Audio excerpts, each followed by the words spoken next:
for the Capitol Remodel and Garden Show, February 23rd through 25th. Buy tickets online and save at CapitolRemodelandGarden.com.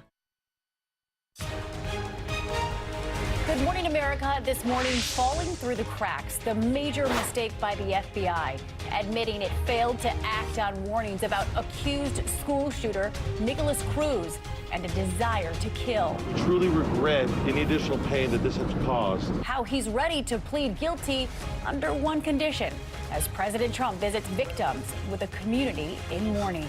He didn't make it. And survivors counting their blessings. The other major story we're tracking this morning, the Russian meddling charges, what some are calling an act of war. 13 Russian nationals charged with trying to influence the 2016 presidential election. With the stated goal of spreading distrust towards the candidates and the political system in general. How they allegedly tricked American voters into joining fake political groups. Plus my visit to an alleged troll factory. I'm from ABC News in the United States. The Russian journalist who went undercover now telling her story.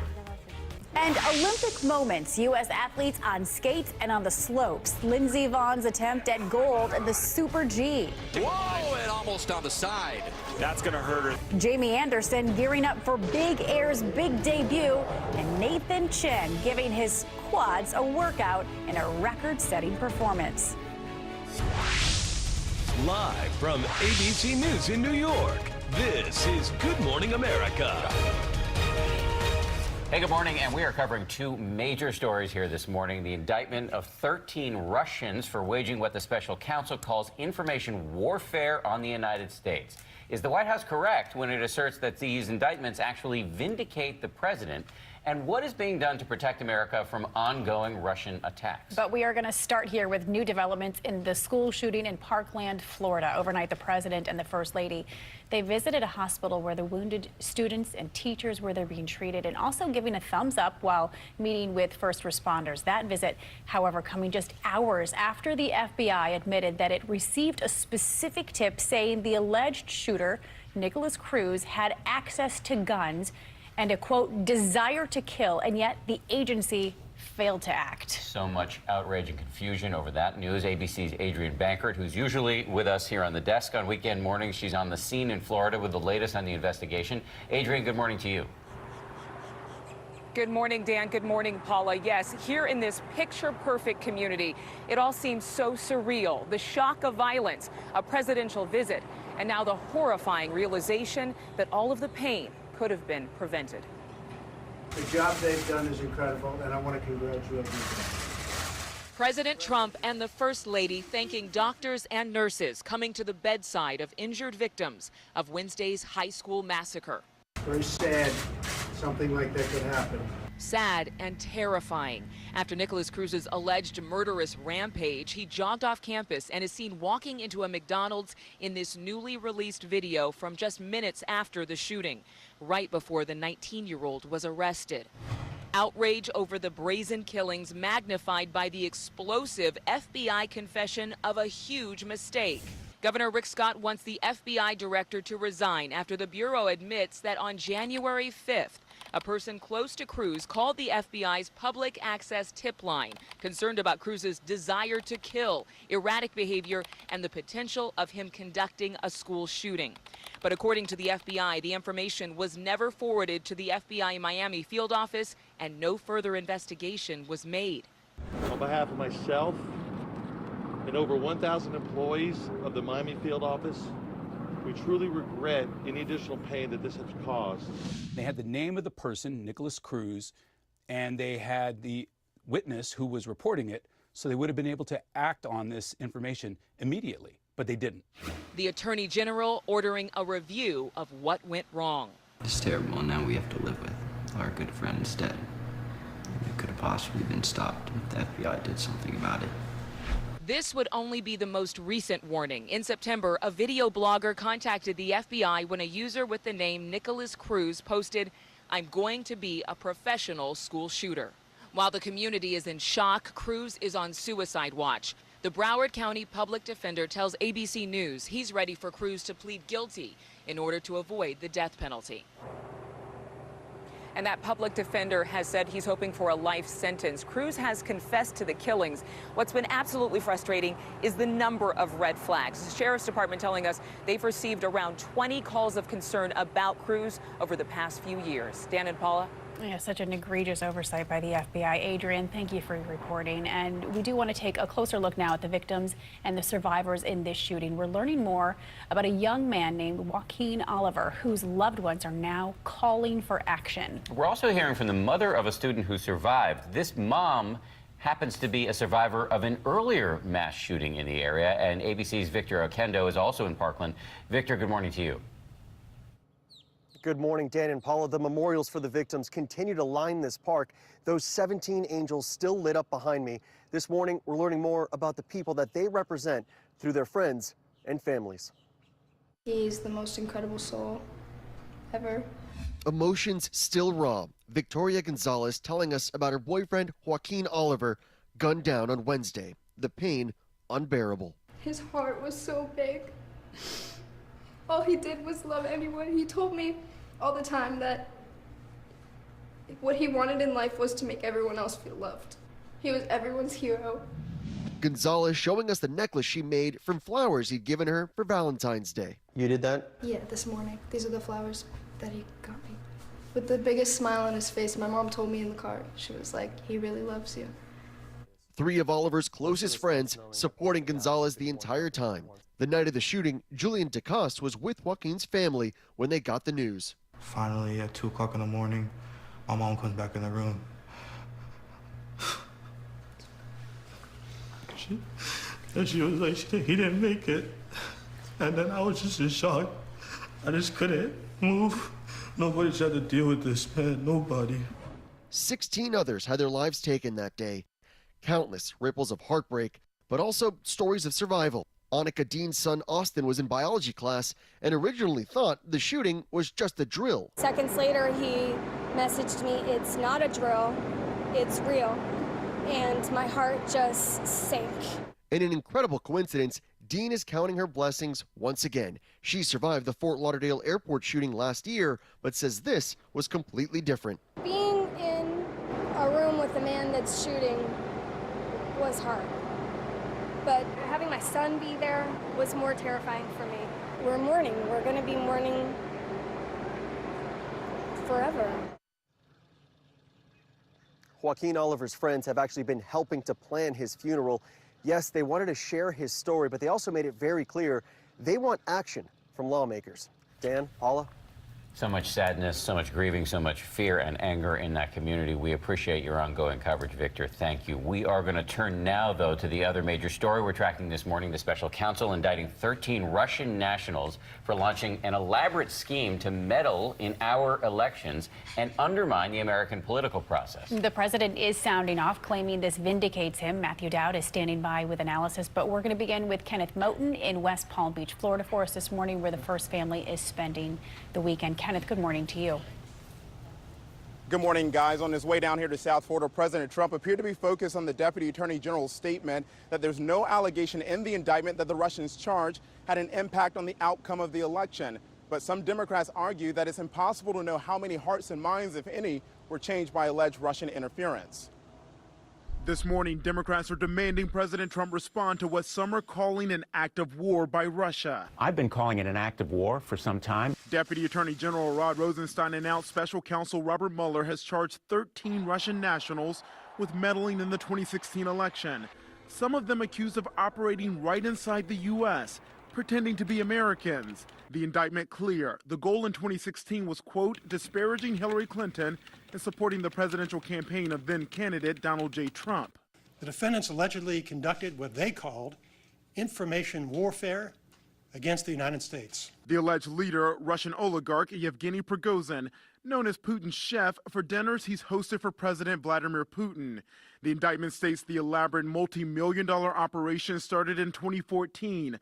Russian operatives allegedly sent to 9 states. With the stated goal of spreading distrust towards the candidates and the political system in general. Investigators say the Russians created hundreds of fake social media accounts to spread fake news and tricked real American voters into joining fake political groups like Secured Borders and Heart of Texas. The indictment says Russians even communicated with unwitting individuals associated with the Trump campaign. Now, there is no allegation in this indictment that any American was a knowing participant in this illegal activity.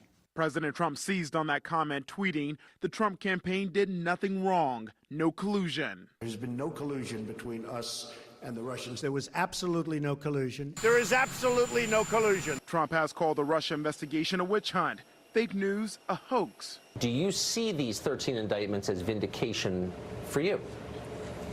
We absolutely do. But top Democrats also looking into Russia election meddling point out the special counsel's investigation is not over.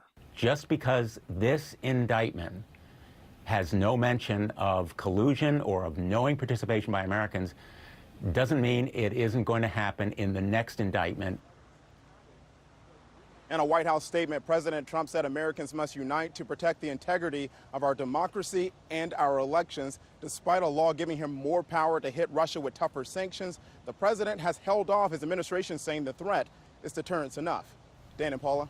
All right, Kenneth Moten reporting from Florida this morning, and we want to bring in ABC News political analyst Matt Dowd. Matt, good morning to you. Just another slow political news weekend for us, right?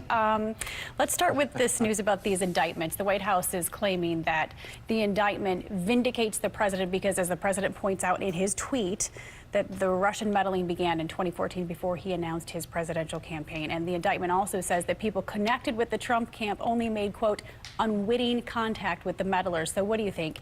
Is this a win for Team Trump? Well, that's like watching the first 10 minutes or 15 minutes of the movie Black Panther and saying, you know what's going to happen in the rest of the movie and you know who all the bad guys are. I think Robert Mueller is being very smart about this. And one of the things that was said yesterday was this indictment.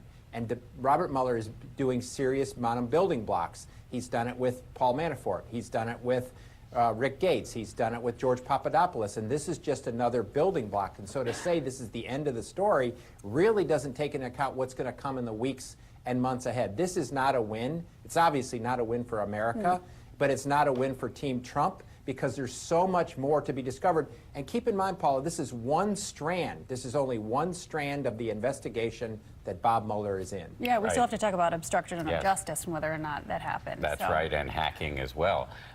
In his tweet overnight, and the hacking of the emails. Yes. Overnight, the president spoke about how the indictment impacts him in the tweet that Paula mentioned, but he didn't say much about, if anything, about how his administration is going to protect us from what top intelligence officials describe as an ongoing Russian assault. Do you fear that we're letting our guard down here?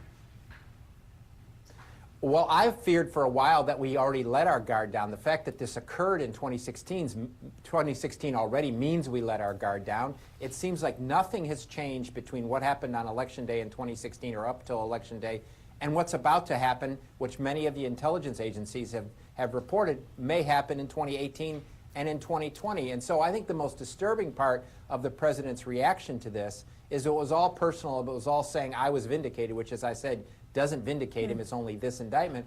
But more importantly, nothing has been done, and we don't seem to be holding Russia accountable for the fact that they actually committed an act of warfare against us. It wasn't men in battle, but it was actually the internet warfare and undermining our democracy. That, I think, is the most disturbing thing about the president's reaction. Is there any indication that this meddling changed the outcome of the election? Well, here's my feeling about that. Campaigns, I've been involved in a lot of campaigns. Campaigns are very important.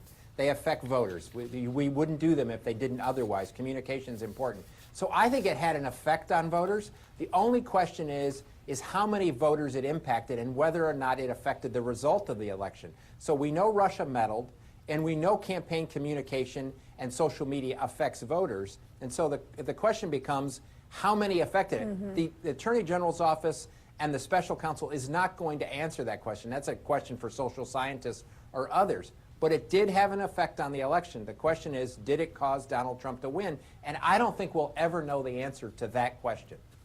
Matthew Dowd, we always appreciate your analysis. Thank you, Matt. Coming up on GMA this morning, more on the Russians who allegedly meddled in our election. I traveled to Russia, where this nondescript office building on the outskirts of St. Petersburg allegedly functions as a so-called troll factory, how we were greeted, and our interview with a local journalist who went undercover inside the factory. That's coming up in our next half hour. But we want to talk also this morning about another major political headline, a change in the White House security clearance process in the wake of the Rob Porter scandal. Now, the former aide was able to get a top security clearance despite domestic allegations by both of his ex-wives. ABC's Stephanie Ramos joins us from Washington. And Stephanie, what exactly are these changes? Well, Paula and Dan, Chief of Staff John Kelly is now trying to tighten the security clearance process at the White House, and that's according to the 5-page memo sent to White House staff on Friday. All of this coming after it was revealed that former senior aide to the president, Rob Porter, had been accused of domestic abuse. It turns out, despite those allegations against Porter, which he denies, he still handled classified information. Now, Kelly in the memo says, quote, "We should and in the future must do better." Also in the memo, Kelly implies that he had no idea how serious the claims were against Porter. Now, one thing Kelly says will change is that from now on, the FBI will hand deliver to the White House its background investigations and will tell the White House counsel if any information in the file is derogatory within 48 hours of its discovery. Now, Stephanie, some of the president's closest aides are working with interim security clearances. Is this going to create a problem for them? Absolutely. Take Jared Kushner, for instance, the president's son-in-law and senior advisor. He doesn't have a permanent security clearance. And it's understood these clearances take time. It can be lengthy. It can take several months. And I can tell you, even for military service members, it can take a while. But in this memo, Kelly says if White House employees have background investigations pending since June 1st, their temporary clearances will be revoked by next Friday. And that could affect the president's daughter as well, Ivanka. Back to you guys. Wow. Okay, Stephanie, thank you very much. Close to home for the president. Big news.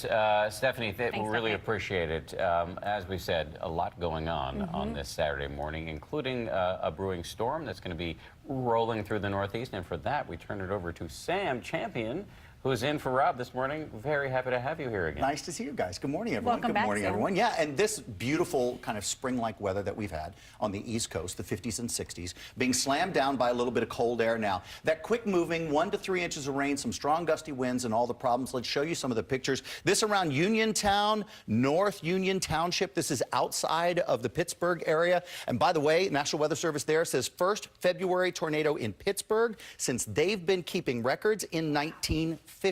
Now look at the flooding. This area always floods down in Pittsburgh when those rivers are running high. The Monongahela, the Allegheny, both of them carrying extra water right now. The Ohio is as well. So it's that little tip right there at Pittsburgh that is showing some flooding. Those roads are closed. Please be aware that we've got these watches and warnings out in all the areas of color that we've shown you on the board there. Let's time this storm for you. If we're going to say D.C., it's going to be earlier in the evening. New York is around 6 p.m. start time. Boston's a little later. Going to be tough to measure this. This is anywhere from 4 to 6 inches of snow in the major cities like New York on into Boston. But it's going to start as rain, then mix in, then end as rain, then be gone on Sunday. So it's just not a big measurable snowstorm. It's not the President's Day storms of old. That's the weather around the nation. Here's what you can expect this morning. Well, we're off to quite a cold start for this Saturday morning with temperatures in the 30s, so don't forget that heavier jacket. Some sunshine early on, but then tracking a wintry mix. And we are on winter weather alert as we head into the evening and early overnight hours. Winter weather advisories in effect for some northwest suburbs, including Frederick and northern Montgomery County. Here's a look at our snowfall total map. About a trace to 2 inches possible for the D.C. metro. Major roadways just wet with accumulating snow near the Mason-Dixon line. Of course, we'll tackle the West Coast in the next half hour, but if you want a little preview on the East Coast, we're going to get some record temperatures in the eastern half of the nation before next week is out. A lot of warm? them. Record warm. I like to hear that. Yeah, we love to hear that. You can come back anytime and give us news like that. Thanks, Sam. Appreciate it. Thank you, Sam. Let's check in with Ron Claiborne this morning. Good morning, Ron. Hey, Paula. Good morning to you. And Dan, good morning to you. Sam. Hi. Welcome back. Great shoes, by the way. Love those shoes. Good morning, can't everyone. see them. We're going to begin with the new numbers on the flu outbreak. The latest figures, 22 more children have died of the flu. These are the latest weekly figures, bringing the total number of children killed this season to 84. And the rate of people hospitalized for flu remains at the highest since tracking began in 2010. This morning, the acting head of the CDC saying we could be looking at several more weeks of intense flu activity across the country. And former Republican presidential candidate and former Massachusetts Governor Mitt Romney, he is trying for a